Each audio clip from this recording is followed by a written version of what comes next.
तो आखिरकार भूपेंद्र सिंह हुड्डा का मुख्यमंत्री बनने का रास्ता साफ हो ही गया।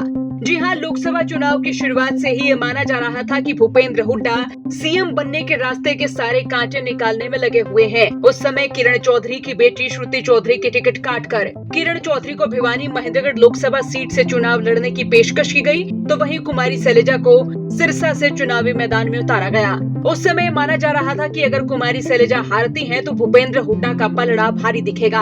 हालांकि जैसे भूपेंद्र हुड्डा गुट के समर्थक सीएम चेहरे के लिए हुड्डा हुड्डा करते दिखते हैं, तो वहीं कुमारी शैलजा की जीत के बाद भी कुमारी शैलजा गुट की ओर से शैलजा शैलजा हो रही है। तो इसी बीच एसआर के गुट की किरण चौधरी भाजपाई हो गई हैं। कह सकते हैं कि कांग्रेस के भीतर भूपेंद्र हुड्डा को चुनौती देने वाले दिग्गज अपने आप उनका रास्ता साफ करते जा रहे हैं। ये भी कह सकते हैं कि किरण चौधरी के कांग्रेस को अलविदा कहने के बाद भिवानी में भूपेंद्र हुड्डा का गुट मजबूत होता नजर आ सकता है, क्योंकि भूपेंद्र हुड्डा के यहाँ हर विधानसभा क्षेत्र में न केवल कार्यकर्ताओं की अच्छी खासी फौज है, बल्कि पूर्व विधायकों का एक बड़ा धड़ा भी भूपेंद्र सिंह हुड्डा के साथ खड़ा है। ऐसे हालातों में किरण चौधरी के जाने के बाद भूपेंद्र हुड्डा जहां किरण चौधरी के गढ़ में पहले से ज्यादा मजबूत होते नजर आ सकते हैं, तो वहीं ये भी कह सकते हैं कि भूपेंद्र हुड्डा पर हाई कमान का पूरा यकीन है। उदय भान भी भूपेंद्र सिंह हुड्डा के खेमे के हैं, तो वहीं हरियाणा कांग्रेस प्रभारी दीपक बाबरिया भी भूपेंद्र सिंह हुड्डा की ओर खड़े बताए जाते हैं।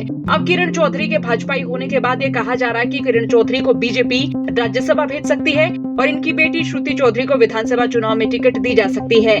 लेकिन ये भी कह सकते हैं कि बीजेपी के भीतर कांग्रेस से जाने वाले नेताओं की एक बड़ी फहरिस्त है, तो किरण चौधरी को भाजपाई होते ही बड़ा तोहफा मिलेगा, ये फिलहाल संभव होता नजर नहीं आ रहा है। अब मान सकते हैं कि किरण चौधरी के भाजपाई होने से बीजेपी को खास ताकत मिलती नहीं नजर आएगी, तो वहीं कांग्रेस को भी कोई बड़ा नुकसान होता नहीं दिख रहा है। कह सकते हैं कि कांग्रेस में भूपेंद्र हुड्डा का दबदबा बढ़ता दिख रहा है, और ये भी कह सकते हैं कि हरियाणा कांग्रेस की जमीन फिलहाल भूपेंद्र हुड्डा के पास ही है। अब भूपेंद्र हुड्डा हरियाणा कांग्रेस के बिग बॉस माने जा सकते हैं, लेकिन अब ये देखना होगा कि लोकसभा चुनाव में टिकट बंटवारे में जिस तरह भूपेंद्र हुड्डा का पलड़ा भारी दिखा, तो क्या हाई कमान कुमारी शैलजा या फिर हुड्डा में से किस पर सीएम फेस पर मुहर लगाएगा, और क्या हाई कमान पहले की तरह अब भी भूपेंद्र सिंह हुड्डा का पलड़ा भारी देखते हुए उन्हें ही हरियाणा कांग्रेस की जमीन आगे भी सौंपता नजर आ सकता है।